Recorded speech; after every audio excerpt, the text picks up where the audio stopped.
pessoal, tudo bem com vocês? Eu estou tentado a bater nessa mesa, mas não vou bater em respeito aos ouvidos da nossa produção. Eu me chamo Matheus Fernandes, estou de branco, de traje paterno e mais uma vez eu feri os ouvidos da minha produção, tanto é que o Jovem Júnior acabou aqui de afastar um pouco meu microfone, mas estamos aqui para mais um Não Pode. Essa fala não é minha, né? O podcast católico da vida ordinária. E quem vai falar isso é quem está do meu lado. Jovem Júnior. Exatamente. Estou aqui, que maravilha. eu e o meu amigo Matheus para mais um Não Pode, né? Exatamente. E aí eu já deixo aqui o convite para você que está acompanhando. Se inscreva neste canal. Deixa aí o seu comentário. Faz teu nome. Meu Deus, já tá aí de novo. De novo, as pessoas voltam. Dobradinha. E agora veio o time completo. Está aqui completo, né? O casal completo. Quem foi o casal? Não vou falar agora não, apesar de você ter visto na foto. Eu já ia falar. Mas eu vou deixar para o Matheus Fernandes dizer quem tá com a gente hoje, Matheus. Hoje conosco o casal Dário e Ana Catarina Saiba.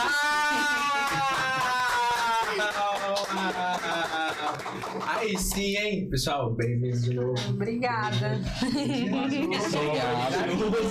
Inclusive, estava aqui quando a Ana Catarina veio e estava nos bastidores. Exatamente, estava ali nos bastidores. Mas se eu não me engano, ele teve uma participaçãozinha ali da voz. Ele teve uma participação meio Lombardi. Exatamente. Hoje ele disse que está empolgado para falar. Tipo, vai até tomar o microfone da mulher que tá. Isso. Só eu falar aqui, né? Casados há 6 anos, com 4 filhos. Tem uma história, inclusive, curiosíssima de minha parte a respeito da prole. Da paróquia São João Evangelista e São João Batista. E participam também da missão Atos 2. Bem-vindos ao Não Pode mais uma vez, pessoal. A curiosidade, né? Quando a Ana Catarina veio, ela tava grávida. O que acontece? Aí, tipo assim, eu vi 4 filhos. Era 4 mesmo? E aí, na minha cabeça, quando ela veio, ela tava grávida do 4. Mas não era. Era do terceiro. Eu pensei que tinha sido ano passado. Não, já fazem 2 anos. Caraca, muito tempo. José já tá com 1. Aí eu vim bem antes. José Chará, do meu Dominique e José também. Charás, parentinhos aí de novo. Que isso. Pessoal, a nossa conversa costumava começar com como é que começa a história da pessoa com Deus. Nessa série especial, que é a série Dom de Ser Família, a gente vai falar sobre como as famílias começam. Sobretudo as famílias que estão aqui do nosso lado. As famílias da nossa arquidiocese, as famílias que estão aqui vivendo a vida que a gente vive, né? E aí a gente quer saber como é que a família de vocês começou? Como é que vocês se conheceram? Como é que começa a história do casal? Catarina. Vamos lá, né? Essa é a hora de ganhar seus pontos. Essas histórias. Faz seu nome. Bem antiga. Bem dos primórdios, né? Porque a gente se conheceu no grupo de coroinha. Caramba, olha só. E aí teve um namoricozinho. E uma semana. Aquela coisa bem adolescente. Pegou na mão e já fica vermelho. Ah, não foi aquele famosinho. Tá te esperando nada. E aí a gente... Esse detalhe só a gente deixa no passado. E aí... Mas aconteceu. Aconteceu. E aí eu sei que a gente foi crescendo, ele saiu do grupo, tomou outro rumo, mas eu continuei lá. Foi pro mundo. Anos depois, quase 6 anos depois, o Dário volta pra catequese, o irmão dele já 6 tava... 6 anos depois? Quase 6 anos. Caramba! Ou mais. Acho que foi mais. E aí eu sei que o irmão dele já tava na catequese, ele via, né, o irmão dele montando os encontros e chamou ele pra participar e ele voltou. Eu brigando aí, Dário, bora comigo que eu não quero voltar só. Eu digo, vamos. E aí foi quando a gente se reencontrou, voltou a amizade, mas eis o detalhe, ele tinha uma namorada, ele já tava namorando há uns 5, 6 anos. Novela do Manuel Carlos mesmo, assim, pesado. Mas tava assim, tranquilo. Nós, como bons jovens, católicos, solteiros, a gente se questiona. Meu Deus, o Dário namora já há 5 anos. Que pessoa madura. Não, madura, que é isso. 5 anos, aquela coisa. Nossa. E aí, depois de um belo tempo, ele terminou. Ele terminou e aí a gente já tinha uma amizade bem sólida. E foi quando ele pediu pra gente começar algo, né? Eu falei, não. A gente tem que começar direito, começar rezando. Me respeita, gato. O negócio de começar. Porque eu já tava muito mais engajada na igreja do que ele. Então, eu tava coordenando a missão na época e tudo. Eu falei, já tinha começado o ato nessa época? Já tava com o primeiro ano como missão Atos 2. Caraca, então já era um tempo. Já era um tempo. Eu falei, tudo na minha vida começa com oração, então não vai ser diferente. Pô. Então eu tava ali segurando, vamos rezar. A igreja do Amparo já era nossa cara lá, aos pés do Amparo. E aí fomos rezando, não foi, amor? E aí foi quando ele falou, mulher, já não tá bom de rezar. Muito bom. Fala que a gente pula pro próximo passo. Só aqui. Aí eu, não, pois tá bom, vamos dar uma chance. Começamos em abril. Um ano se passou, ele falou, a gente conversando, conversa vai, conversa vem. Aconteceu um episódio dentro do nosso namoro que nos marcou muito, assim, com Deus. E aí a gente se olhou e falou, vamos casar. Caramba. Mas que episódio aí? Tu A gente gravou um podcast. Quero detalhes. Não, aí eu vou deixar esse detalhe só com nós, com Deus, que foi algo muito profundo. A gente vai lançar o Não Pode Proibir, não. Foi algo... E foi algo assim que o Senhor falou com a gente que tava na hora de mudar. Precisava de um passo concreto. E aí a gente, beleza, vamos casar. Isso já tinha um ano de namoro, quando foi em agosto do mesmo ano, noivamos. Caraca, aí sim. E aí a gente não tinha aquela coisa de, a gente quer uma festa, quer isso, a gente quer o sacramento.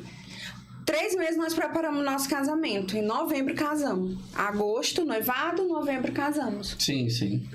Vocês vão dar esse manual até acabar? Tem muita gente que tá agora casar em um semestre. Mas é aquela coisa, nós casamos...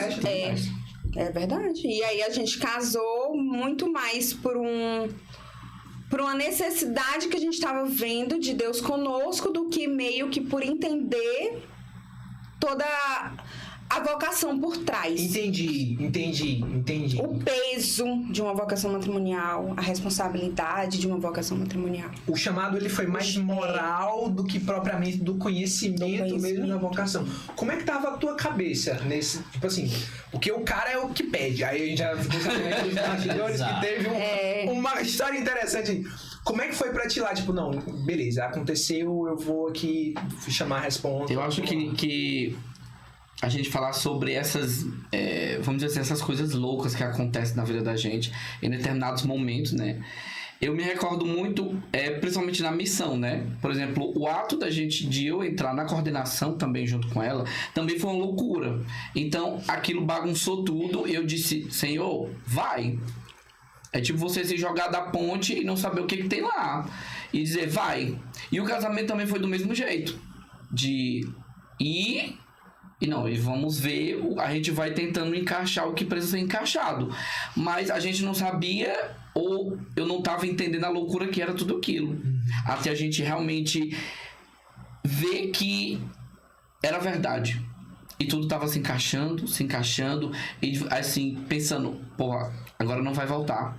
A gente vai se casar mesmo. Eu vou sair da minha casa. Aí começava aquelas coisas. Agora eu vou ter que dar conta de água, luz. Eu digo, Senhor, e agora? Mas a gente seguindo. E eu seguindo firme. Chorando. Só quando chegava em casa, né? Mas firme. No outro dia a gente batalhava.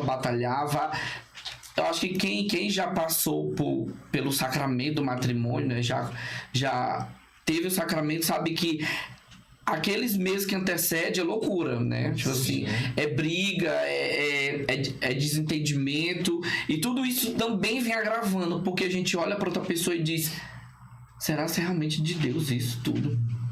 Porque olha o tanto que a gente tá brigando. A gente não tinha isso.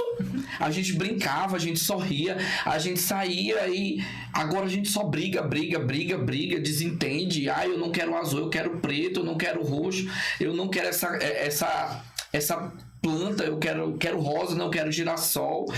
Mas a gente tinha aquela certeza de que a gente tinha que ir. E a ideia foi basicamente essa. Ir. Não importava como, importava o o caminho era aí. Já estamos nessa via, vamos ver onde é que ele vai dar. Boa. E aí a gente foi. Quando a gente se casou, foi um sábado pela manhã. Quando as portas da igreja se abriu, que eu vi que eu tava entrando, a gente não tava chorando porque a gente tava entendendo que a gente ia casar. A gente tava chorando de desespero. Meu Deus, Tipo, eu vou casar. Minha vida, assim que eu sair daqui, vai completamente mudar. O primeiro passo que vai mudar é porque eu não vou voltar pra casa dos meus pais. Tu conseguia na pensar verdade nisso enquanto ia fazendo E eu ficava, eu não vou voltar pra casa dos meus pais, não vou ter roupa, comida e nada lavado. E é isso, é aquela coisa de vamos assumir uma responsabilidade. E a gente não sabia da dimensão em si do casamento, mas sabia que a gente era até a morte, então não ia ter volta, a gente não podia separar, porque a igreja... e a igreja fala que não pode separar e ir até a morte. A gente só tinha essa convicção. Eu tava entrando, chorando e dizendo, agora é ele pro resto da minha vida. E ali a gente chorava e, meu Deus, vamos receber um sacramento diante de Deus. E sabia também que era diante de Deus, não era de ninguém que estava ali, o que reforçava mais ainda um peso de uma responsabilidade. Então, a gente casou no dia 23 de novembro, às 10 horas da manhã. E quando a gente saiu e se olhou, a gente... Agora não tem mais volta. A gente não sabia da dimensão assim, mas em todo... Deus vinha se mostrando presente. E por mais da inquietação, a gente sentiu uma paz, uma coisa de paz interior, de que a gente estava dentro da vontade dele. A gente casou muito mais porque a gente tinha uma responsabilidade com o outro, claro que tinha um amor, tinha uma decisão, mas também tinha aquele querer de fazer a vontade e de querer sair também de uma vida que a gente estava. Mas teve um detalhe muito importante nisso aí, que em um dos acampamentos que a gente coordenou, né, a gente... Geralmente quem coordena, às vezes, nunca dorme direito, dorme muito pouco, fica muito acordado, né? E uma dessas situações, a gente coordena no acampamento, né? Teve situações peculiares que sempre acontecem, né? Da gente ser provado na fé. E aí foi quando a gente sentou, assim, no batentezinho lá do sítio. E aí isso já era, eu não sei se me engano, se era 1h da manhã. E aí a gente sentou, como a gente já tinha também uma amizade de conversa e tal, então a gente sempre partilhava sobre o dia. E aí nessa conversa, tipo assim, o que eu me recordo bastante, que eu acho que também foi um divisor de águas pra gente fazer tudo isso, é que a gente conversando, a gente diz assim, a gente precisa ir pra águas mais profundas. E aí nessa conversa que a gente falou, não para as nossas vidas, mas sim para tudo aquilo que a missão ela representava para dentro da gente. Então a gente conversou. Era um pensamento ali, né? Nosso, né? Ela até falou, Dália, a gente precisa ir para águas mais profundas. E aquilo realmente, tipo assim, marcou muito. Porque eu fiquei refletindo sobre aquilo tudo, tipo assim, por meses. Refletindo. E às vezes quando ela sabe que eu sou difícil de tomar uma decisão, mas quando eu tomo uma decisão, eu não volto atrás. E eu faço de tudo para não voltar, para que realmente dê tudo certo. E lá, quando eu tomei aquela decisão de que precisamos ir para águas mais profundas, foi muito verdadeiro. E quando a gente chegou no casamento, também a gente falou sobre isso, né? De que a gente precisava se lançar para águas mais profundas, que era justamente o casamento. Não sabíamos o que íamos encontrar, mas a gente realmente se decidiu por esse novo, né? Essa, vamos dizer assim, eu digo... no bom sentido, essa loucura, né? Sim. Da gente viver tudo. O casamento é um negócio assim. Mas eu digo que é uma dádiva de Deus, uma graça muito grande, de que hoje em dia a gente até comenta, né? De que se a gente soubesse realmente como casar é bom, é gostoso, a gente tinha namorado 1 mês.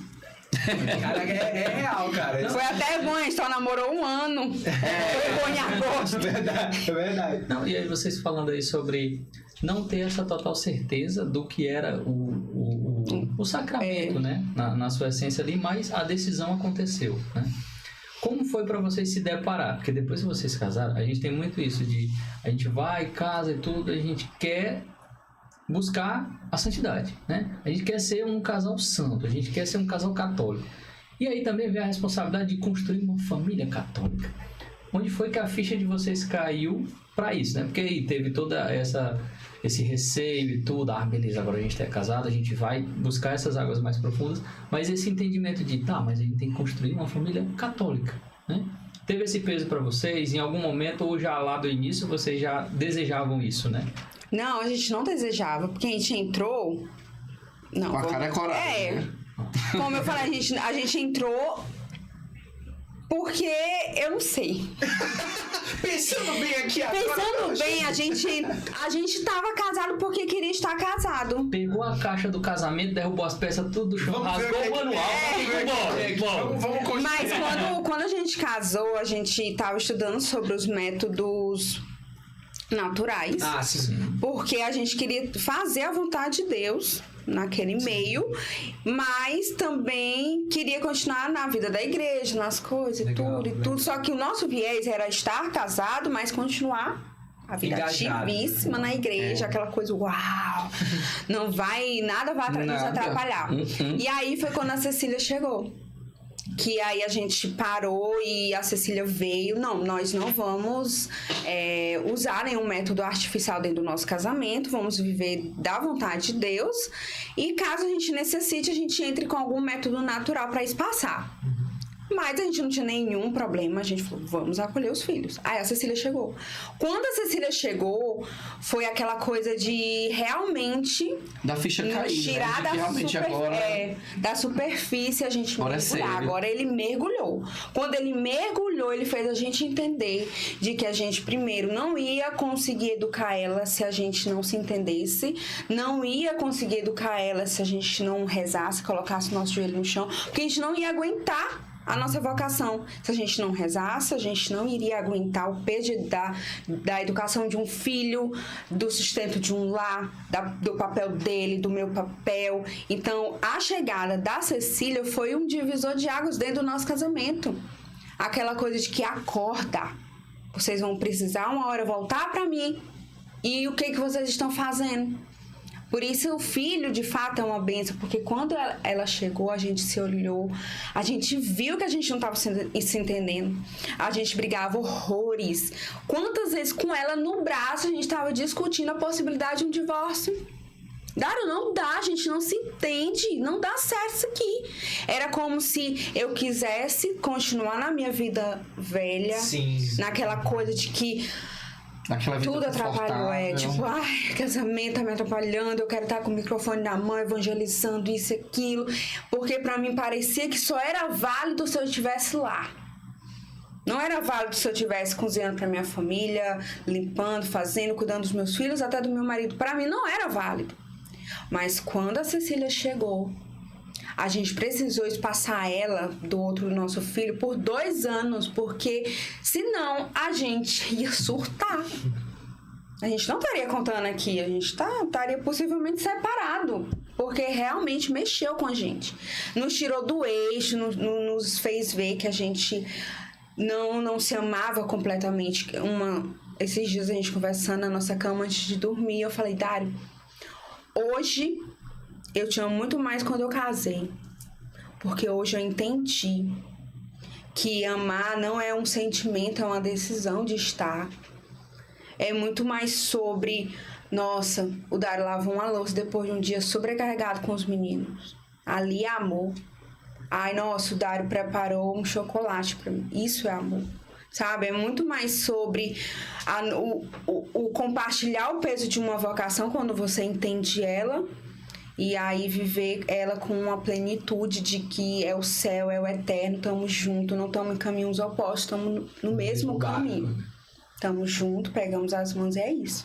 E hoje a gente sabe que a gente se ama muito mais do que quando a gente se casou nos nossos 2 primeiros anos. A gente não tinha essa maturidade, se entende? A minha mãe dizia uma frase que eu até comentava pra ela, que quando você casa, tipo assim, existe o amor, mas depois não existe. Existe o companheirismo, né? Hoje eu digo pra ela que existe amor sim, mas o amor ele amadurece. Então, ele não é mais aquela coisa... Fruzinha, isso. sentimento de, ai, meu Porque não tem como você amadurecer como pessoa e você continuar com os mesmos princípios e ideias de amor. E a gente percebe que a própria concretização dessa ideia, desse sentimento, dentro de um casamento, ele vai mudando constantemente. vai se dando na vida ordinária. No dia a dia, no simples, numa partilha, num choro, numa situação difícil. É ali que você vai vendo. Naquele dormir abraçado de noite sem dizer nada. Eu só quero isso. Às vezes é tão agitado, é tão... Às vezes... Uma partilha aqui, né? Às vezes eu tô trabalhando, aí ela tá lá com os meninos. Aí às vezes ela me liga. Aí eu... Eita, ela tá me ligando. Aí eu paro pra atender aqui. Aí quando eu escuto só eu grito: Dário! Vem pra cá! Porque senão eu vou matar esse menino! Aí ela... Aí eu... Assim... Tudo bem. Aí 5 minutos eu chego lá. Aí tá lá. Gente, isso aqui eu dou um alívio com isso. É algo muito fofo. Uma partilha pessoal, ela me mandou uma mensagem. Não. Mas é o amor. Isso é o amor. E aí eu saio de lá correndo, eu digo assim, eu deixo a loja lá, que eu também divido com meu pai, né? Pai, olha bem aqui que eu preciso resolver um BO em casa. Um BO sério. Aí eu chinelo pra lá. Quando eu chego lá, a casa tá... Aí eu já dou um grito nos meninos, boto eles quietos e tal. Deixa tua mãe. Deixa tua mãe. Aí eu disse, Catarina, vai lá pra fora, surta lá fora, deixa aqui. Aí depois de um certo tempo. Aí depois de um certo tempo eu volto, aí ela volta, aí tá mais tranquilo, eu digo, pronto, agora vamos dar comida. Precisava da voz dele, sabe? Pra pôr ordem no lar, sabe? Mas eu acredito que isso também é demonstração de amor, né? Porque você entende que às vezes não é mais sobre aquele licude. Não é sobre receber flores todo dia. Isso, e a gente percebe que o outro também precisa da gente. Essas noções. E eu preciso me desgastar disso também, né? As noções de se doar pro outro, ela vai amadurecendo, né, cara? Tipo, a gente vai. E ainda bem que ela amadurece. A gente vai aprendendo a olhar pra pessoa e dizer, putz, ela tá precisando disso aqui, cara. E a gente sabe, a gente entende, e a gente compreende. Às vezes eu posso dizer que hoje casado, por exemplo, quando um homem diz que não ajuda sua esposa, eu digo que ele é um pouco egoísta. Porque se a gente... Como é que pode dizer assim? Eu acho que o sacramento, ele é para mostrar as nossas misérias e nos tirar da nossa zona de conforto, para você realmente mostrar aquilo de extraordinário que tem dentro de você. Como? É nas coisas do dia a dia. Um outro exemplo que às vezes eu posso trazer de como às vezes mostrar, né? Eu chego às vezes muito cansado em casa, às vezes também eu dou aula particular, às vezes eu chegava às 10 horas da noite e os meninos já estavam tudo dormindo. Eu achava aquilo ali um privilégio, porque eu não tinha enfrentado toda aquela guerra pra botar eles pra dormir, porque é uma guerra. Cheguei em casa, tudo bem. Aí cheguei em casa tudo em paz, só ia jantar. Opa, que coisa legal. Jantei, vou dormir. Mas só que à noite, por exemplo, com criança pequena, à noite vem um rojão. Eu cheguei em casa, só que às vezes a criança, né? Ela não quer mais, por exemplo, comer, ela não quer, às vezes ela tá com a fralda suja, a gente troca, ela tá bem alimentada, mas ela não quer mais isso, ela quer sem ninada. Só que eu entendia que ela já estava tão desgastada daquilo tudo, que eu precisava pegar. E eu mesmo naquele cansaço, mesmo naquele ardor do dia, eu tentava fazer com que ela dormisse. Eu digo, minha filha, vá dormir, porque o seu rojão amanhã... É tenso. Você vai lidar diretamente com eles, então você precisa pelo menos estar com a sua sanidade mental ali. Eu vou para outro lugar. Qualquer coisa eu posso sair do lugar, estourar com alguém que não vai ter nada a ver. Eu consigo externalizar o meu ódio de uma outra forma. Mas aqui dentro de casa, não tem como. Exato. E aí eu pegava os meninos, na verdade todos, né? Pegava todos... digamos, nas suas fases, mas sempre passei horas e horas dormindo até o braço com a cabeça do menino aqui, o braço... Opa! Pegar o menino de cabeça pra baixo. Mais ou menos isso. Engrenando ele, na verdade eu ia primeiro, né?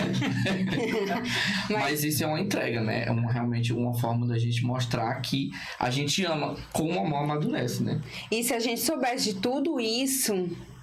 eu acho que a gente não teria entrado. Por isso, na nossa vida, foi tudo muito rápido. A gente namorou, noivou, casou. Teve o primeiro E filho se a já, gente né? tivesse pensado em todos esses processos, talvez até hoje a gente tava namorando. Até hoje, o Senhor precisou fazer tudo isso rápido na nossa vida. Aconteceu o que acontecer. Pra gente entender que a gente precisava casar. Porque eu lembro muito de uma frase, agora eu não sei que santo fala. Ser útil deixa rastro. José Maria Escrivá. Pronto. E assim, a vida do Dário antes de casar era uma vida muito movimentada, ao contrário da minha. Eu tava vendo uma vida muito fútil. Então era uma vida de ir trabalhar 2h30, eu trabalhava na secretaria, então 2h30, 3 horas tinha que estar lá, saía 8, chegava, saía, ia beber, ia comer com os amigos e tal, chegava quase meia-noite. Passava a madrugada inteira assistindo filme. Acordava, já pegava o almoço, saía e passava a semana inteira nesse rolê, assim, mesmo. Hoje, quando eu chego, hoje depois de casada, quase 6 anos, dentro da minha cama exausta. Falei, meu Deus, que vida horrível eu tava vivendo. Não tava sendo útil em nada, em nenhuma área da minha vida. Tava perdendo meu tempo a madrugada inteira assistindo coisa que não devia assistir, fazendo coisa... Sabe? Então, hoje eu percebo o quanto o nosso início foi rápido, caótico, sem a gente entender, mas foi necessário para a salvação da nossa alma, talvez. Cara, eu tava pensando exatamente sobre isso. Porque hoje eu me sinto muito mais útil cuidando de 4 crianças, sendo empresária, cuidando de 2 lojas e... cuidando de um marido, isso e aquilo, mas eu me sinto muito mais útil, sabendo que eu tô deixando um rastro, sabendo que por mais que eu tenha tudo na vida, nada vai apagar 4 almas que eu vou deixar, porque elas são imortais. Então, tipo assim, bendito seja a rapidez que Deus fez na nossa vida de casar, mesmo sem entender, e noivar, foi tudo assim o nosso início. Verdade, E aí, tipo assim, quando a gente olha pra essas histórias como essa, né? Putz, é bom que a gente consegue olhar o caminho que Deus fez na nossa história, né? Tipo, porque imagina se a gente achasse que o único jeito de alcançar a santidade fosse que nem a história do fulaninho lá, que Tem que ter chave. A gente... começou tudo certinho, papapá, não sei o que, e putz, o meu começou diferente. E você não dá precisa pra amar a sua história. Ia ser muito desesperançoso, né? Se fosse tipo, a gente olhasse pra nossa história e se envergonhasse. E o contrário, né? Tipo, poxa, olhar pra nossa história e dizer, caraca, olha o que Deus fez. E, cara, é muito louco como Deus sabe como salvar cada um dos seus filhos. Né? Ele sabe como atrair a galera. E vocês falavam sobre o negócio da história do amadurecimento, da forma de amar. E, cara, putz, é exatamente isso. Porque às vezes parece que as pessoas querem começar as coisas quando já estão muito maduras, né? Tipo assim, não, agora eu já estou super maduro, eu vou fazer algo novo. Ela passa a vida inteira se preparando para uma coisa que não vai acontecer do jeito que ela pensa e, tipo, não vive, sabe? Uma vida na teoria. É uma vida teórica, uma vida completamente imaterial. E, tipo, não é nem material, mas teórica mesmo, né? Agora, quando a pessoa se permite olhar para aquilo que o que Deus está fazendo, quem ela realmente é e que caminhos ela pode trilhar para de fato deixar esse rastro. Desculpa, ela bate na mesa, foi mal. Deixar esse rastro, cara, você começa a entrar em batalhas intencionais, que é completamente diferente de você se preparar para uma coisa que talvez você nem viu. Tipo, não, vou estudar aqui um monte de coisa. Não, calma. Vamos rezar aqui, vamos ver o que Deus fala e, tipo assim, começar e ver como é que as coisas vão... Às vezes até essa parte, como tu falou, de rezar, às vezes... Não dá. Cara, pois tipo... Às vezes, até ela comentou esses dias que a forma de rezar, ela teve que aprender novamente. Eu acho muito interessante ela falar, também, né? porque a gente parava pra rezar. Tinha um tempo. Não, eu escolhi, hoje eu vou dedicar 2 horas. Vou acordar meio-dia, vou almoçar, depois eu vou rezar. Hoje. E vou fazer com calma minha leitura da Bíblia. Aquela coisa meditada, né? Bem dedicada. Não tem como. Por exemplo, tantos quem gosta de falar isso é meu irmão, é tantos pratos que a gente precisa equilibrar na vida, que todos os pratos eles precisam estar equilibrados todo dia. E você não vai conseguir equilibrar todos os pratos para rezar. Às vezes eu comento com ela de que eu tive que aprender tanto de novo a rezar, que às vezes eu paro para rezar, por exemplo, um texto, às vezes quando eu estou fazendo um serviço lá. E às vezes quando eu tô trabalhando lá na minha loja, né? Tipo assim, quando eu vou pegar um serviço que a pessoa deixa, eu gosto muito de assistir a canção nova. Então, eu já dou ali, a pessoa chega, eu digo, opa! Aí eu atendo a pessoa, aí a pessoa sai, opa, continua. E aquilo pra mim é muito gratificante, porque eu tive que aprender a rezar de um jeito diferente. Não que às vezes eu fico pensando assim, me julgo também, né? De que, poxa, eu não tô me dedicando da maneira correta, né? De rezar como a gente sabe, como a gente costuma ensinar e dizer. Mas, poxa, eu preciso adaptar a minha vida. A minha vida é diferente. Não tem como. Tu quer fazer essa? Não, na verdade, é só porque ele tava falando, a gente se pega muito pensando sobre isso, né? Sobre... A gente tava falando recentemente sobre isso, né? Sobre o peso de... A vida da gente não tá certa porque a gente lembra de uma referência de como a gente construiu a nossa ideia de espiritualidade, de oração. Aí depois que a gente casa, muda tudo. Aí a gente pensa que tá tudo errado, porque a gente não tá conseguindo cumprir. E também porque tem aquele padrão do que é o certo, né? E quando a gente começa a entender que não tem esse padrão do que é o certo, do que dá certo, de como dá certo, né? Como eu tava falando, às vezes não consegue mais rezar, é o Ave Maria cheia de amém. Mas é isso que dá durante o dia, né? Ave Maria que estás no céu. Mas é literalmente tornar a vida oração, né? Entender que a oração, ela nunca fez tanto sentido na minha vida como depois do casamento, né? Literalmente virou ação, né? Porque sim, a nossa vida de uma forma muito mais concreta, né? Exato, cara. É muito imagina, tipo, se como Deus é bom, né? Imagina se Deus não tivesse permitido que a gente tivesse vivido a nossa vida de oração, de missão, evangelização antes de casar, cara. Sim. Como é que seria a construção dessa vida? E é claro, há 10 minutos atrás a gente estava falando sobre a vida esperançosa. Não significa dizer que quem não viveu uma vida missionária na juventude não possa ter uma vida de oração a partir de agora. Sim. Mas o quanto Deus foi bom também com essa, tipo assim, poxa vida, a gente passou aqui, sei lá, 10 anos, 7 anos, 5 anos em missão, rezando como jovens, com aquelas 2 horas para rezar e tal. E o quanto que aquelas 2 horas servem de bagagem para hoje ainda. Tipo, uma pregação, sim, uma oração que a gente fez há anos. A gente vai, quando o menino faz alguma coisa ali, a gente, caraca.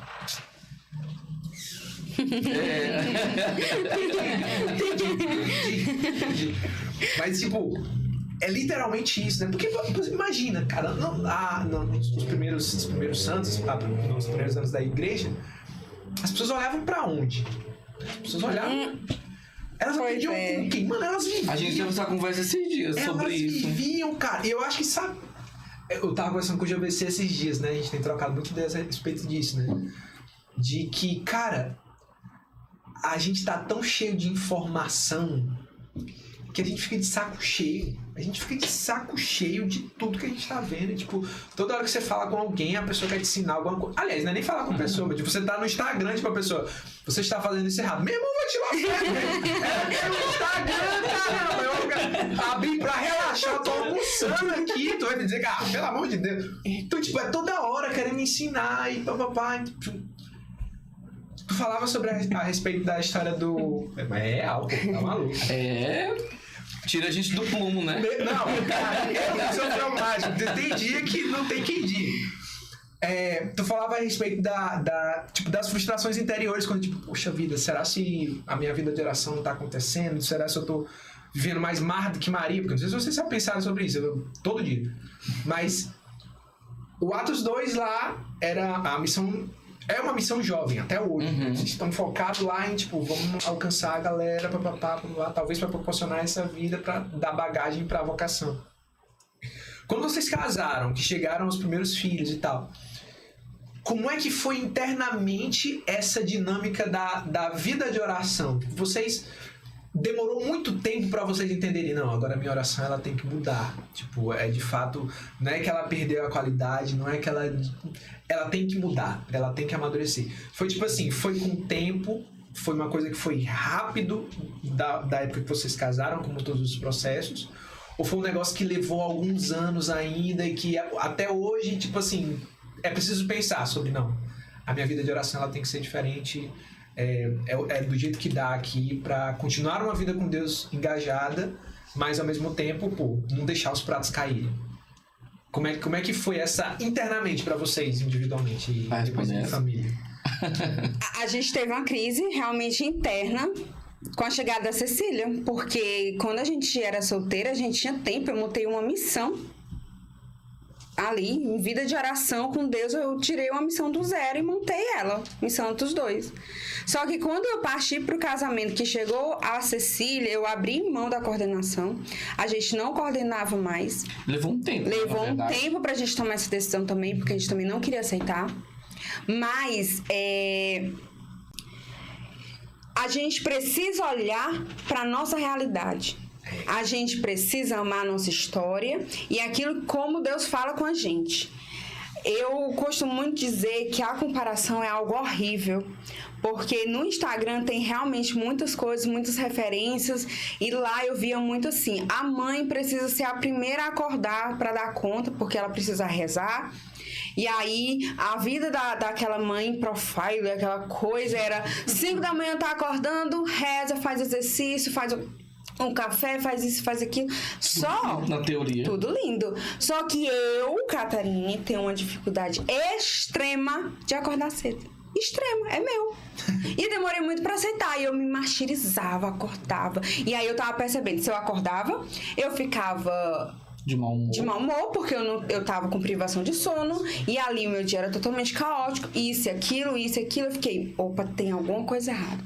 A primeira coisa que a gente fala pra muitos casais, principalmente casais que querem ter uma família numerosa, é: deixem o celular de lado. Esqueçam isso. Esse negócio de entender, né? Que não é questão também de dar tempo. Porque você dá uma olhadinha ali e tal, mas nunca tome o celular pra relaxar, nunca tome o celular pra ver lá dentro as referências. Não, olhem pra vocês. E a gente precisou passar numa dor dentro do nosso casamento pra entender que a gente precisa realinhar e entender também que é o Senhor que move todas as coisas. Ele precisa ser o Senhor da sua casa. Se você não reza, as coisas não fluem. Então, assim, você não pode deixar de rezar. Mas tá, e eu, que não consigo acordar de manhã cedo pra rezar às 5, 6 horas da manhã? Eu vou deixar de rezar? Aí foi quando eu chorei muito, o Senhor não tá dando. Tinha dias que eu acordava cedo e passava o dia todo naquela coisa frenética, dormia sem rezar. Vários dias assim. Quantas vezes fui chorando no confessionário por causa disso e disso. E você termina, às vezes, pecando por um escrúpulo desnecessário. Então, você precisa olhar como casa, como lar, como casal. O que está acontecendo na nossa realidade? É a nossa realidade, não é do influenciador, é a nossa. E aí foi quando eu entendi que eu não conseguia acordar cedo. Acordava, minha vida já começava, café, isso e tal. Mas eu sempre tinha, entre uma soneca ou outra, puxava um texto. A Cecília tá aqui tentando dormir, tava ali, rezando um texto. Quando eu pensava que não tinha rezado o rosário. 2 sonecas de manhã, quando era menor, 2 sonecas de manhã, 2 da tarde, rosário. Muito melhor que eu ficar aqui. Dava de mamar? Não, gente. As pequenas trocas fazem com que você edifique sua casa. Uma oração, às vezes, na agonia ali, é muito mais válida com Deus, quando você é casado, do que você botar seu joelho no chão e rezar um rosário. Mas dentro da sua realidade. E aí eu comecei a entender de que, por mais que hoje eu tenha 4 filhos, eu consigo rezar, porque entre uma soneca e outra eu tô puxando o terço, no meu fazer a comida eu tô rezando. Eu já sinto, já vejo que tá sendo caótico, eu paro, o menino olha até pra mim e fica: Senhor, vem Espírito Santo de Deus. Ouça essas crianças, porque eu estou vendo que o dia vai ser estressante. Os meninos já... Isso, calma. Gente do céu. Mas A gente precisa entender que a oração... porque a oração mais simples, ela é a mais válida. Às vezes é a mais válida. Falamos sobre isso no episódio passado. Então, olhe para sua realidade. Hoje eu termino o dia, muitas vezes, rezando. Eu boto os meninos, graças a Deus, têm uma rotina, dormem cedo e tudo. Então a gente reza. Sabe o que é o mais legal? É que essa rotina é de vocês. E é nossa. Cara, esse é o ponto, entende? Que, tipo, a gente não pode tomar a rotina de outro ou dizer, minha rotina vai ter que se aplicar na sua. É o caminho e pronto. Não é. Eu acho que a cilada tá quando você tá rolando os vídeos no Instagram. Do mesmo jeito. Eu vou te ensinar como você vai botar seu menino pra dormir. Só que às vezes, tipo, não rola pra vocês colocarem 7 horas da noite o menino pra vocês dormir. Na nossa rola. Eu vou mandar pra sua casa já. É interessante esse ponto, porque teve uma vez que ela começou a assistir essas masterclass sobre sono, né? Sim. E aí lá a pessoa que tava explicando sobre sono de criança, essas coisas do tipo, dizia que a criança começava a querer essa introdução de dormir só a partir dos 3 meses. Eu fiquei... Cadê no celular? A minha veio com defeito. Foi. Aí com 1 ano, eu lá... A gente passou meu Deus, a ser aonde filha... foi que eu errei? É 3 pra 1 ano, é muito tempo. Eu tô tentando. Aí foi quando a gente realmente tentei parar pra entender de que... A nossa vida.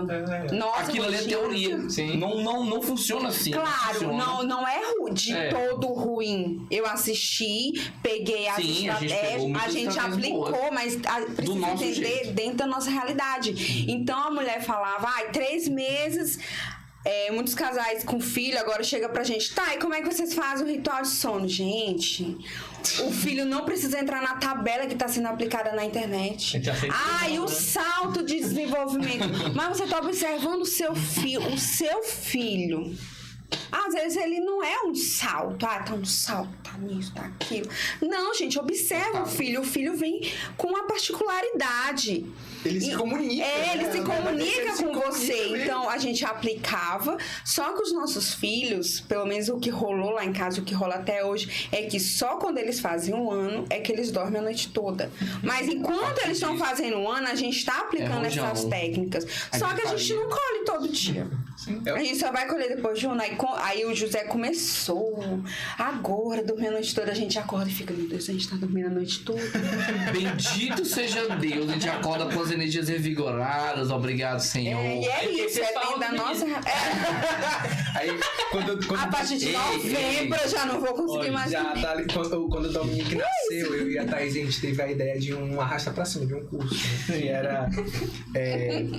Como educar meu filho? Olha, como educar meu filho? Aí teoricamente, né? Tem um papelzinho, né? A ideia é você compra um voucher, você dá a sua opinião sobre como eu crio meu filho. Aí o que acontece? Se a tua opinião for válida, ela vai ser aplicada na criação do meu filho. Se a opinião não for válida, o dinheiro vai ser revestido na educação do meu filho. Todo mundo ganha, win-win. Tipo assim, como educar meu filho? É genial, todo mundo ganha. A pessoa quer dar o palpite, a opinião, olha, eu vou te ensinar como é que tu faz pra educar teu filho. Beleza, paga aqui. Aí você paga. Tá, aí tu pagou, e se não der certo, o dinheiro voltava. Não, aí ele era revestido na educação do filho. Ou seja, o objetivo da pessoa ia ser feito e a minha família ia ser remunerada. Era uma ideia genial, só que a gente ficou com vergonha. Mas assim... Olha, quem sabe? Quem sabe. Mas eu acho que o problema maior tá... A gente não sabe peneirar as informações que a gente recebe. Porque tem muito disso, né? A gente olhar e dizer, meu Deus, mas não tá dando certo e tudo. Mas tem que olhar pra rotina da própria casa, da própria família que é construída, que é sua, é individual, sim, né? É de cada casal, de cada casa. E aí se aplica. Aqui seria confortável na minha casa se isso aqui funcionasse. Então vou tentar isso aqui. Mas não tudo. Porque se tudo você pensa, você vai se frustrar, porque 80%, 90% não vai dar certo. Não vai. Aquela vida teórica, né? Tipo assim, Exato. você não consegue nem curtir a sua casa, sua esposa, seu filho, porque Nada. tá todo tempo não consumindo, tenho que aprender a fazer isso e isso. E aí, quando a gente teve a Cecília, foi em 2020, pandemia. Então, teve um boom, digamos assim, de uma bolha católica que falava, a mulher precisa ficar integralmente dentro de casa, cuidar dos filhos, até possivelmente largar o emprego. Então, só que aí eu estava empregada. Eu estava empregada, fui demitida, só que antes mesmo, quando a Cecília já chegou, eu tinha a ideia. Não porque falaram, mas porque eu falei, poxa, eu nunca quis essa vibe de CLT, não. Eu quero ficar dentro de casa e começar algo dentro da minha casa e vai dar certo.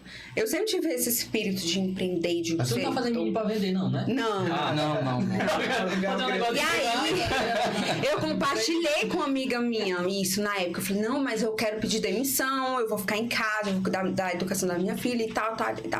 Beleza, só que ela jogou um rojão pra mim. Você não pode ser assim. E não sei o que. Eu entendo o lado dela. Só que não se aplicava pra ela. Ela precisa disso. Então, quando a gente decidiu, o Dário falou, pô, vamos empreender de casa. O Dário começou lá na loja e as coisas foram fluindo pra gente no empreendedorismo e até hoje foi dando certo que a gente vive hoje das nossas 2 empresas. Então, assim, poxa, pra isso valeu, porque eu tinha a ideia de que eu queria viver das minhas empresas e não abrir mão da educação dos meus filhos. Quem cuida sou eu. O dia todo sou eu. E ainda com a empresa. Que seja. É insano, mas foi eu que escolhi. Ninguém aplicou na minha vida. Aí ela, cuidado, não sei o que, amiga. Filtra. Tudo que vem, filtra. E tudo eu conversava com o Dário e o homem, vocês homens, né, são mais racionais. Então é sempre bom ter isso, porque o homem sempre fala, olha, isso não se aplica pra gente. Isso não se aplica pra gente. Vamos fazer assim? Será que assim dá certo? Ó, essa opinião é válida. Será que cabe pra gente? E aí a gente ia construindo. Mas como a gente falou, como a gente não tinha essa ideia, com a chegada da Cecília, a gente percebeu que esse era o nosso caminho de santificação.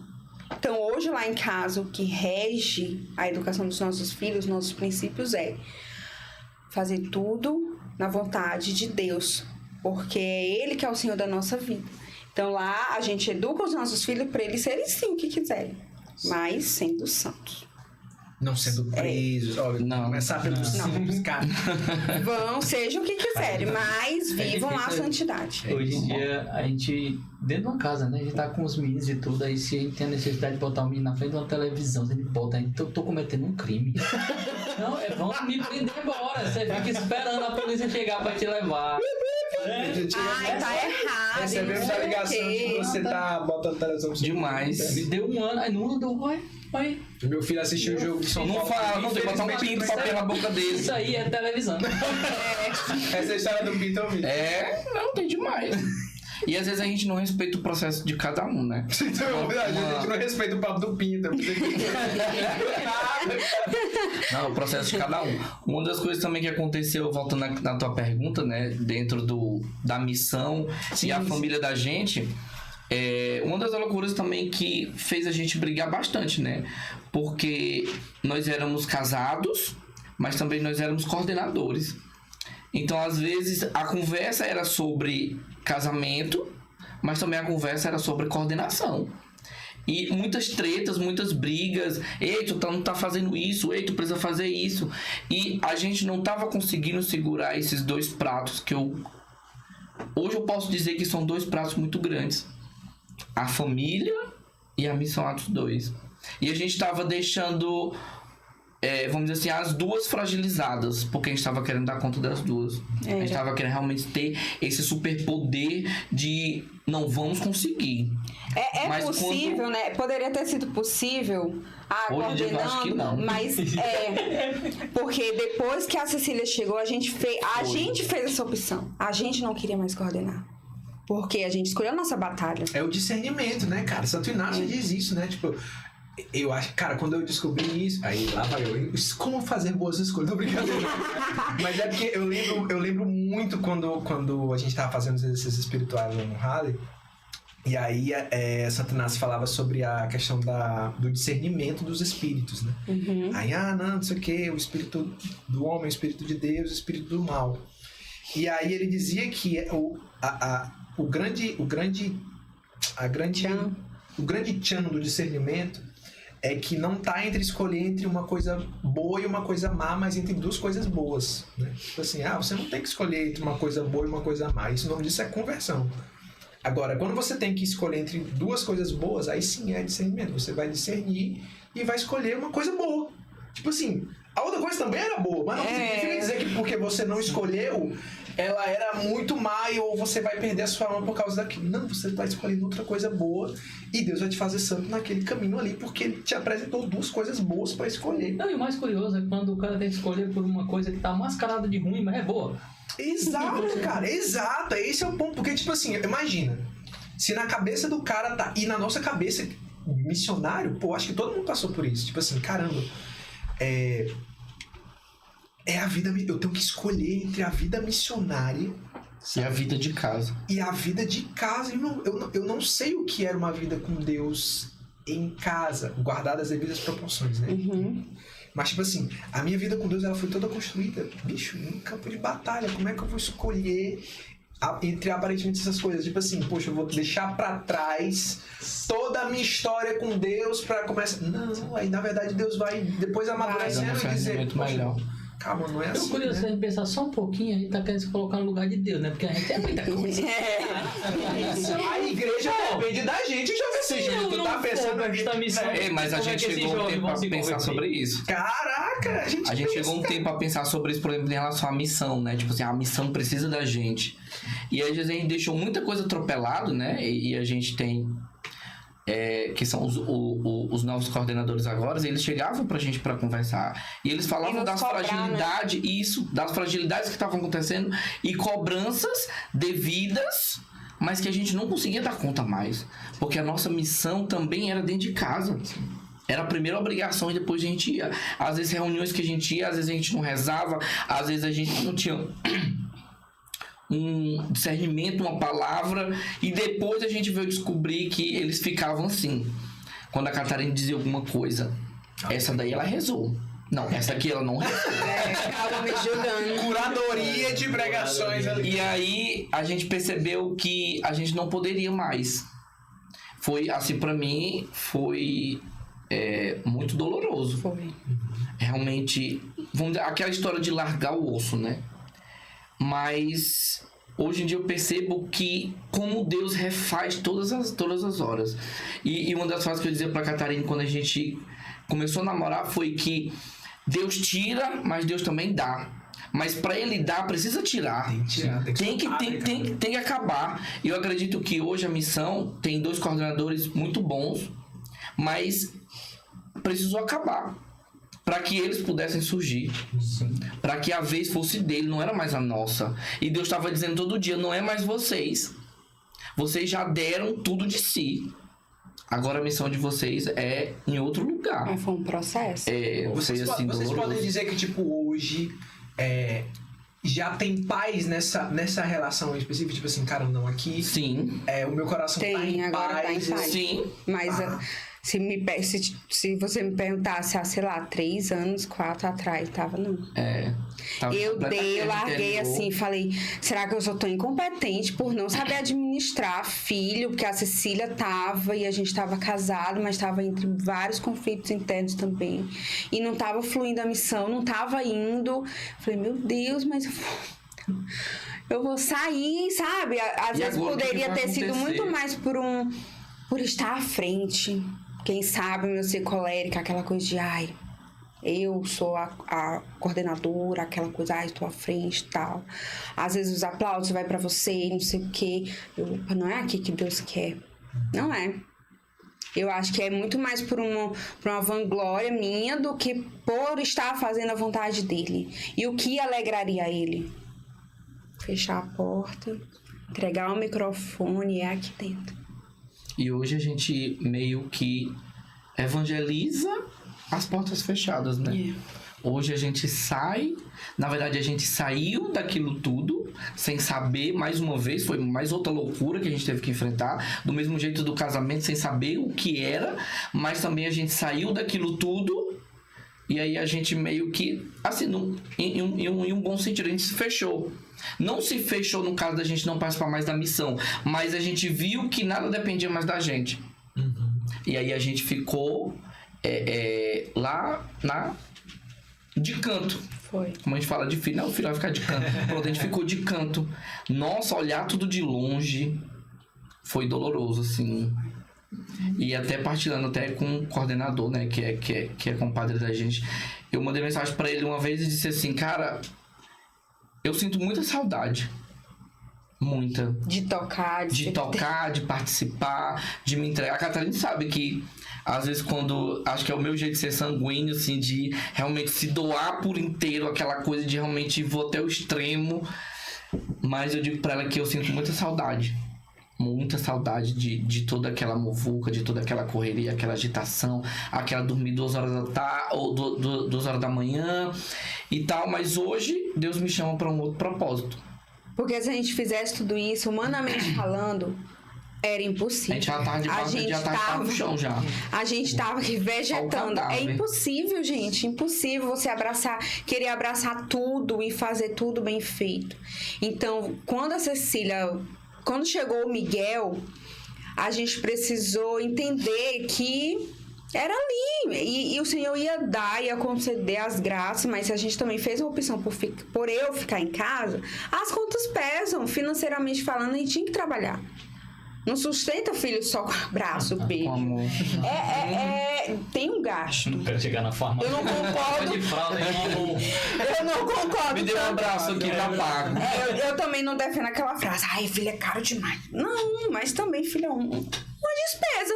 Ele tá ali, ele tem que sobreviver assim como você. E aí a gente optou por empreender. Então, se a gente empreende, a gente também precisa ter tempo para organizar a nossa empresa, porque a gente ergueu do zero. E aí não dava. Falei, gente, não dá. Não dá, e a gente precisou entender que era lá e a gente precisava ser santo dentro de casa. E é isso, santo lá dentro, a gente não ia poder mais pegar em microfone, não ia poder estar em grandes eventos, e o evento estaria acontecendo lá dentro. E a gente também precisou entender que de nada lá dentro da nossa casa passa despercebido aos olhos de Deus. Então, enquanto a gente está educando nossos filhos, Deus está vendo. Assim como a gente estava coordenando uma missão para 100 jovens, ele deu 4 filhos até agora. Então, ele está anotando tudo no nosso livro. Aqui tem jovem, então cala a boca. Aí lá dentro eu faço isso, né? No nosso ordinário, né? A gente precisa fazer constantemente um malabarismo de tempo dentro de casa, né? Eu achei sensacional esses dias. Aí a gente mandou um orçamento, né? Eu e o Bruno ali para um cliente. E aí passou uns dias e aí eu, cadê? Conseguiu ver o orçamento? Aí ele, não, eu já agendei uma reunião com a minha esposa pra gente falar sobre isso. Saber se eu quero. Por que tu agendou uma reunião com a tua esposa? Mas eu achei sensacional o fato agendou, né? Sobre negócios, né? Eles empreendem também, mas sobre negócios eles tinham um momento de falar sobre negócio. Porque se for deixar sem controle dentro de casa, desanda mesmo, né? E eu imagino que vocês devem ter um pouco disso também, né? De como empreende, ter o tempo também para isso, porque tem que ter o tempo dedicado somente à própria casa, né? Sim. Como que vocês organizam isso lá, né? Essa questão do empreender e do ser família, né? Da missão ali dentro de casa. Aí a gente, né, pode dizer que a gente vai abrir a nova Masterclass com pick-list, né? Promoção de lançamento. Não, é porque eu diretamente. Se você entrar com o cupom Dom Pode, você ganha ali 15% de desconto. Feliz se fizer exatamente. Pronto, do jeito como eu tô dizendo. Exatamente, é assim que funciona. Eu digo que não tem, na verdade, como casar, né? Por exemplo, casar, não existe uma regra. Não existe um jeito certo. Existe a sua decisão sincera de querer fazer aquilo dar certo. Dos dois, na verdade, né? Não é só da mulher, que às vezes a gente pensa que é só a mulher que quer. Também como não é somente do homem. Mas o mesmo jeito dessa decisão, ela também precisa partir dos dois. Também foi um embate dentro do nosso casamento também. Porque a gente precisava entender que ou a gente se dedicava ou tudo ia dar errado. Porque eu ia estar querendo com que tudo desse certo e ela não. Porque ela não estava concordando. Então a gente teve que passar por alguns embates, né? Algumas dificuldades em relação a isso, para a gente realmente chegar num consenso de dizer: a gente está trilhando pro mesmo caminho. Então, se a nossa casa passa por essa necessidade, a gente precisa se decidir. Foi quando a gente realmente se decidiu, sim. E a gente tenta fazer no nosso ordinário essas pequenas reuniões, né? Graças a Deus. Mas eu digo assim, que só pra finalizar, mas quem faz tudo isso não sou eu. Eu não consigo. Eu disse pra ela, minha filha... É você. Não, mas é ela mesmo, que eu não consigo. Ela tem que fazer as reuniões, as pautas, e às vezes ela precisa de realmente tudo muito claro, né? Às vezes eu vou pegando ali, tá, pá. Não, ela tem que sentar de organizar. E aí a organização dela me organiza. A organização dela me acaba. E é quando os meninos dormem, né? Depois de 9 horas que a gente janta, né, que a gente tem um tempinho ali de 10 minutos pra assistir um filme. Se a gente passar mais, a gente dorme. Então vamos pausar aqui pra gente conversar. 2 semanas a gente assistiu um filme muito legal. Foi um filme na 2 semanas. Não, é basicamente isso. É assim. Mas chega um determinado momento da noite que a gente entra no modo gandula, né? Que a gente vai, bota pra dormir, aí volta. Aí bota lá e volta. Ele volta, aí ele volta aqui, aí ele vai e volta. Vai pra dormir e volta. Isso. Aqui o David vem quando ele ativa o modo gandula. É uma noite tensa, né? Eu quero água, eu quero a mamãe, eu quero o papai, eu quero... vários eu quero no intervalo. Durante a noite? Vixe. Cara, são casas isoladas. São bem isoladas. E falando ainda dos meninos, né, e tal, são 3 e o quarto tá aqui. Tá? Isso. Não vou perder a conta na próxima vez que ele vier. Né? Vão ser... Quem sabe, né? Vai que é o 5º ou o 6º. Meu Deus, calma. Tá planejado, tá agendado. Vamos respeitar o calendário, por favor. E um cronograma. Ele já falou que é bola para da organização. Bloqueando o número do Dom Poita. Não, vamos apagar aí. Não, no próximo a gente não vai. Tipo, claro que criança estressa e putz, todo aquele trabalho que ela dá mesmo, porque enfim, é uma criança, ela não é um mini adulto, é uma criança. Mas das situações engraçadas e legais que vocês viveram com ele, vocês tipo, poxa, esse dia aqui eu tipo tava super pilhado pra papai e o menino fez alguma coisa que tipo, te quebrou assim, que caraca, ela tem várias histórias. Eu precisava dessa, porque e aí já muda, sai daquele clima de estresse e já vai pro negócio de caraca, isso aqui foi muito grande. Tem dessas, quem é o mais dos 3 aí?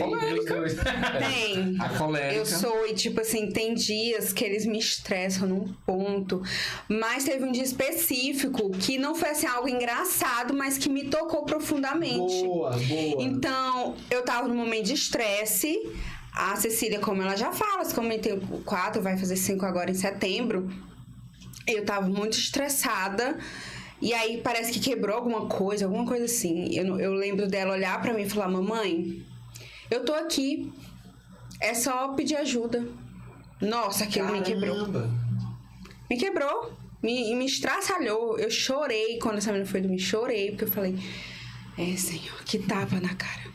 Que tapa. Realmente o Senhor expõe. E ali misérias, né? Ela me ajudou no tempinho dela, mas ela foi ajeitando o que deu errado naquela hora, e quando eu vi, tava tudo resolvido, porque ela me ajudou. E aí é a magia de ter uma família grande. Eles não vão ficar pequenininhos para sempre.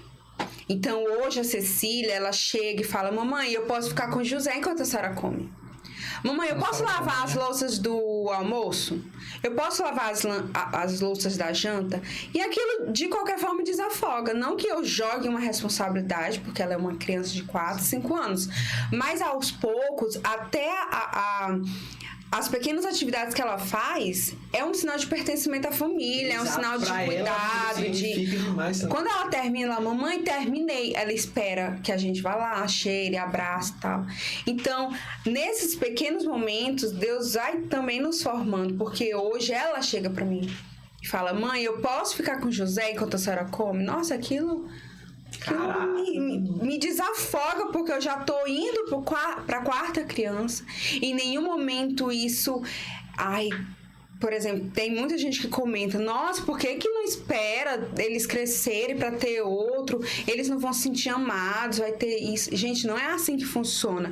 Numa família numerosa, as pequenas atividades feitas ali juntos, eles se sentem tão amados, tão cuidados, tão respeitados, que não é sobre você passar 1 hora com seu filho, porque isso é impossível. Eu tô indo pra quarta criança. Se eu dedicar 2 horas de leitura e brincadeira pra um filho, a minha vida vai viver em função deles. E não é assim. Eu tenho que fazer almoço, cuidar da casa, de empresa. Então, pra quem tem uma família numerosa, é muito mais sobre olho no olho, integralmente, é muito mais sobre sentar na mesa, sem celular, sem nada, eles juntos e ali conversando, olho no olho.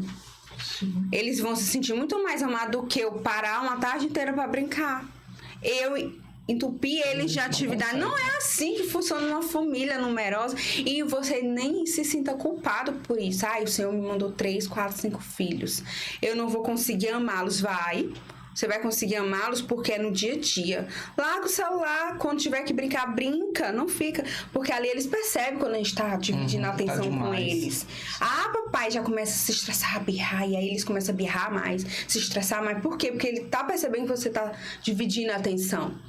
Então ali, deixa de lado, esquece. É pra brincar? Eu não sou a mãe que brinca, por exemplo. E em nenhum momento eu me sinto culpada porque eu não sou a mãe que entope eles de atividades. E nem sento com meus filhos pra brincar, não. E nem isso eu me sinto menos mãe.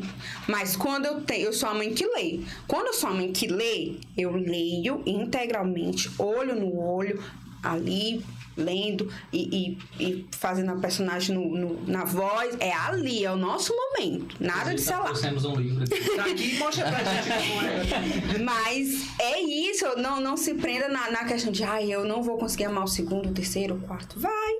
Às vezes é só você adaptar na sua rotina, né? Que às vezes eu acho que a gente esquece um pouco. Esquece não, né? Mas eu acho que sim. Esquece que o filho é uma pessoa mesmo, né? Ele tem uma alma ali, ele vai, tipo assim... Uma personalidade, ele tem uma personalidade, uma hora ele vai, tipo assim, ter autonomia de saber, de fato, o que gosta, o que não... Claro que ele não vai saber o que é melhor pra ele, óbvio, não vai. Mas, tipo assim, tu falava sobre esse negócio da louça. Cara, isso é legal, porque, tipo, eu me lembro, e a referência que eu tenho, né? Tipo, quando eu era mais... Quando eu era criança, né? Eu tinha 10 anos, meu irmão nasceu. Eu fui 10 anos irmão... Como é que chama? Irmão não. Como é que... Filho único. Filho único. Esqueci a expressão, meu Deus do céu. 10 anos filho único. Eu sei o que é ser um filho único. E com 10 anos eu sei o que é ter um irmão a partir de 10 anos, né? Tá, beleza, você já não é mais aquela criancinha, mas você também não é um adulto. Mas eu lembro de gostar de participar da rotina da casa com a minha mãe. Tipo... eu lembro que eu gostava de varrer e fazer questão de varrer bem, sabe? Tipo assim, pô, meu irmão, isso é que eu sei fazer. Bem, né? Lavar a banheira até hoje eu não sei, confesso. Mas, pô, varrer, irmão, ninguém varre uma casa como eu sou o cara... O que eu faço é saber mesmo. Não, aqui eu me garanto. Me dê uma vassoura pra você ver se eu não... Mas, rapaz, demora.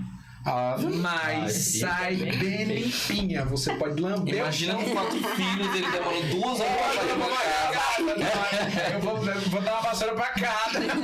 Vamos lá, galera. Vocês vão na frente, eu vou lá atrás. Porque tem que sair bem perfeito. Exatamente. Mas eu lembro de gostar de... Caramba, olha só, terminei aqui.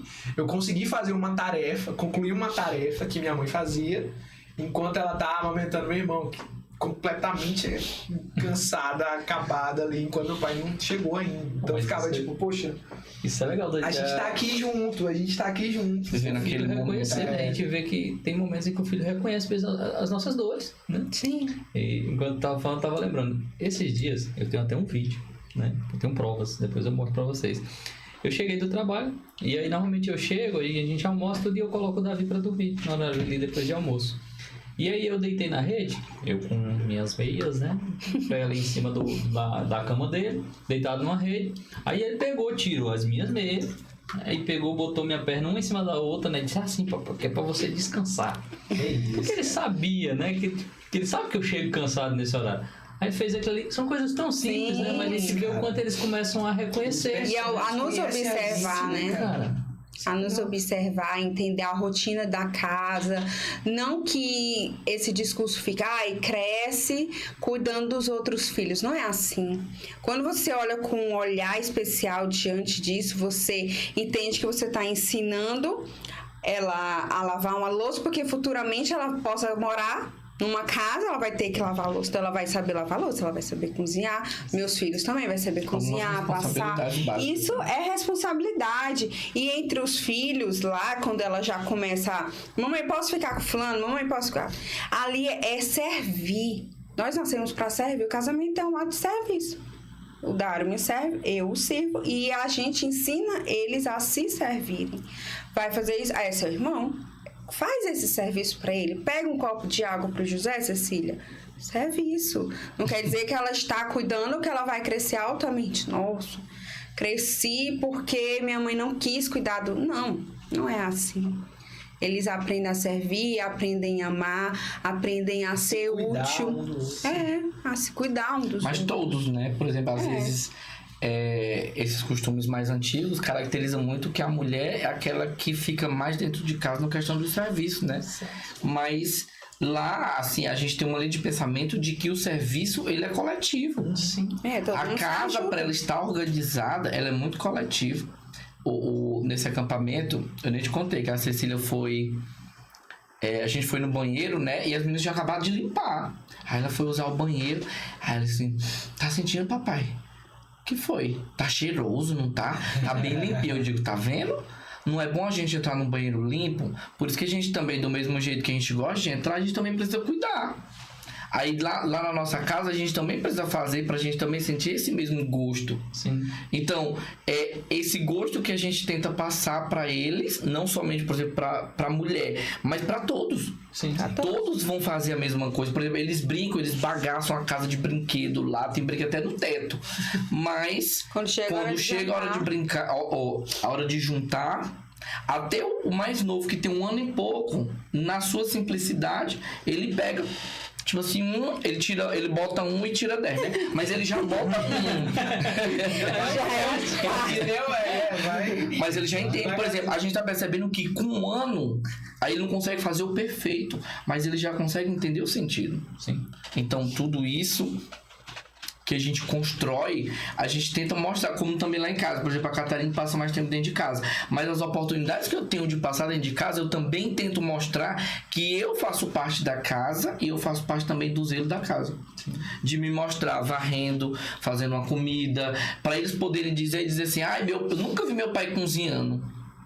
Eu digo, só se você for cego. Só se for cego, porque... E quando ele vai cozinhar, ele tira foto. Bota no moral. Papai cozinha. Temos, hein? Mas a gente... É isso.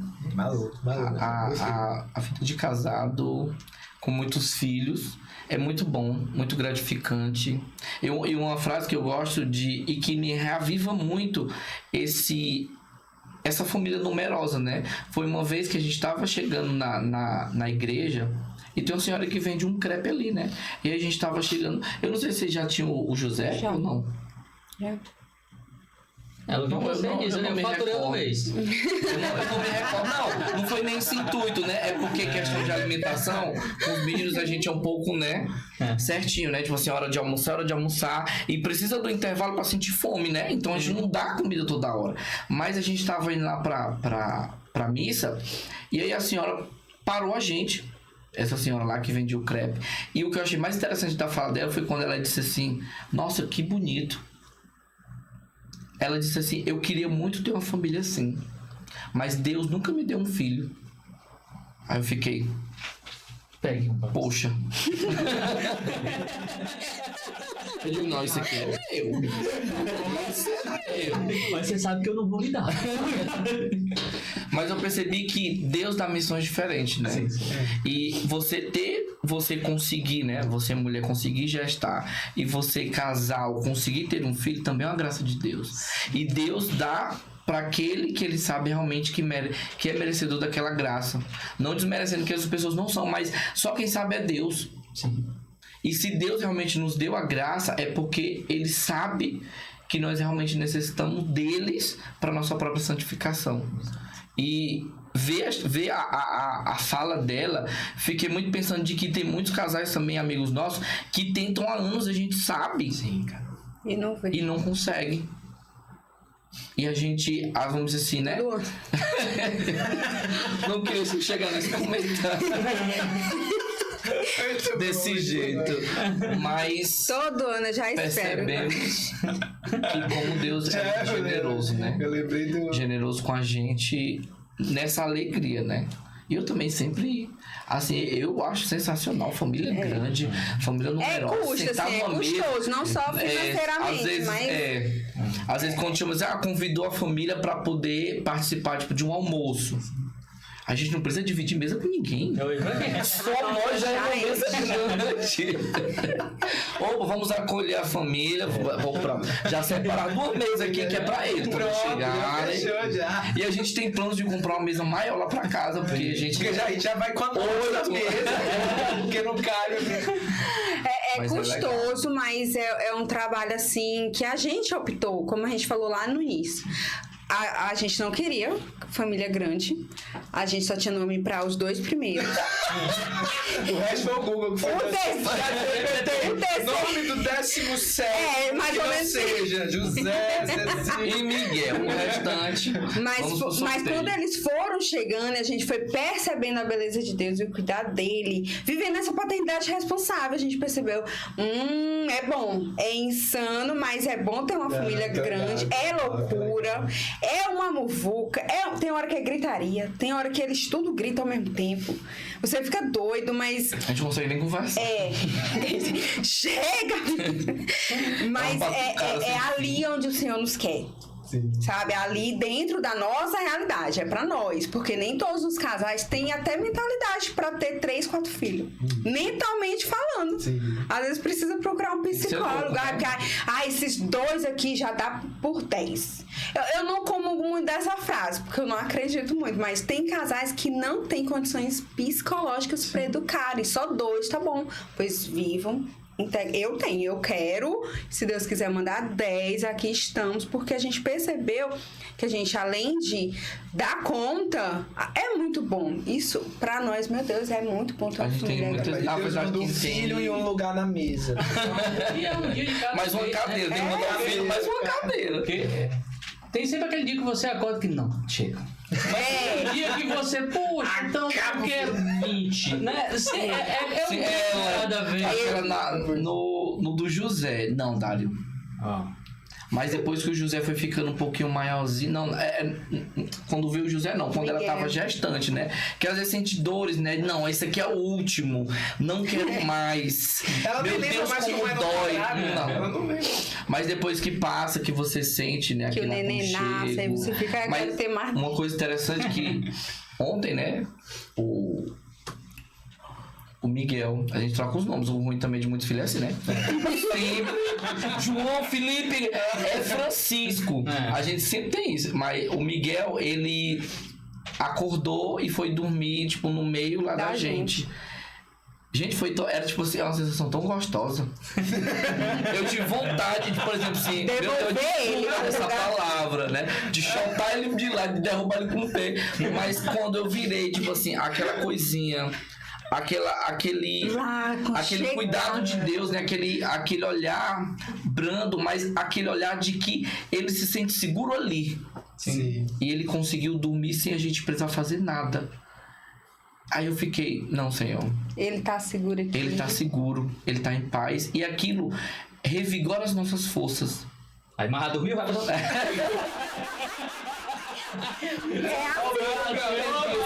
A declaração já tá feita, a oração da segunda. A gente não gosta muito porque a gente é desses que precisa dormir, gente, pra aguentar o rojão. Dormir bem. Então, dormir filho, pra bem. nós é cada um no seu lugar. Não tem essa de dormir com a gente, não. Mas tem dias que a gente abre e assim, deixa aí. Ou quando acorda, também a coisa mais legal também é quando acorda de manhã, que todo mundo pula em cima da cama. Pronto, é um algazarra ali. Fica, meu Deus do céu, o que a gente vai fazer? Com todo mundo pulando e segurando. Meu Deus, não cai, segura. Vamos pular com esse, cara, porque é o jeito. Aqui, Aí a gente se estressa. Vamos comer. Desce, vamos comer. Pra gente finalizar, eu gosto sempre de deixar uma mensagem, né? É boa. Uma mensagem boa. que vocês possam deixar. Aí você vai dar uma mensagem pros meninos. E você para os pais que acompanharam até aqui, que estão aí na peleja dessa vida também. Aí ensine eles, não, mas... Como? Só uma masterclass. Curso, link aí na descrição. Já.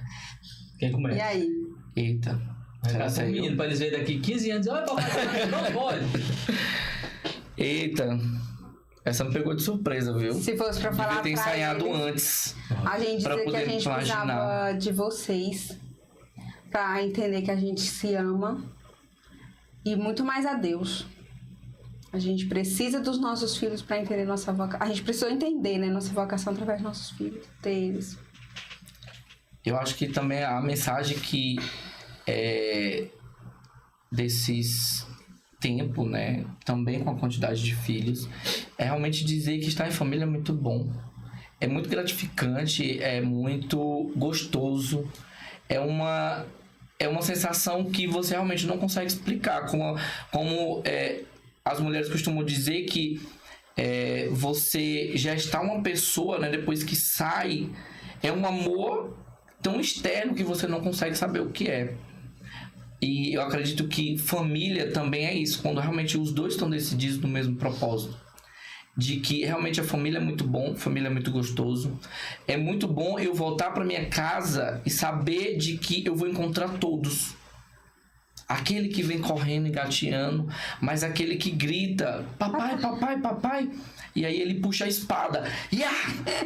E você vem assim, todo armado de fora. Estresse. E você chega todo o estresse e realmente ali você pega e entra na brincadeira. Você se torna uma criança. Você se torna um pai. Ser pai não é difícil. Ser pai é tomar uma decisão. Qual a decisão que realmente queremos tomar diante de tudo isso? Mas nunca vamos aprender a ser um pai perfeito. Mas na medida do nosso ordinário, a gente vai aprender a ser um pai Dentro para os da nossos nossa filhos. realidade. Esse é o pai que a gente precisa ser, para eles. Com tudo que a gente vai vivendo, aprendendo, com as suas particularidades de cada um, que cada um vai tendo. Eu digo para vocês, realmente no terceiro é muito diferente. Eu olho para cada um e eu consigo realmente perceber a diferença entre eles e não são iguais, nunca. Cada um é um universo diferente que a gente precisa conquistar. Só o nome que ele confunde. Mas quem não, né? Até os amigos que andam com a gente também confundem. Então, pelo amor de Deus. Dava quando tiver o 10º. Mas se a gente fosse dar um conselho, a família de cada um não é para entrar dentro de um plano perfeito. Entrar dentro de uma masterclass que você compra. Olha para a sua realidade.